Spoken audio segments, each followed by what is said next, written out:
Let's think about this one thing, and I'm not talking about the average regular person. Stop for a minute. I'm talking about the believers, the one who's walking in Christ.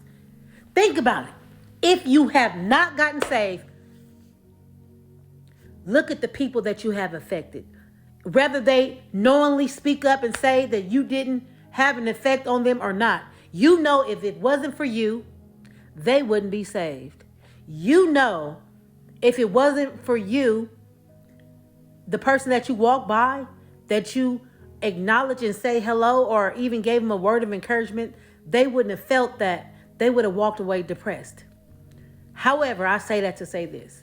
Our destiny, our obedience is tied into somebody else's destiny. So if we are not going out to do what God has called us to do, waking up, people are going to be missing it. They're not going to receive salvation. They're not going to be receiving the healing, the deliverance, whatever God has called you to do. Some plant, some water, however, whatever.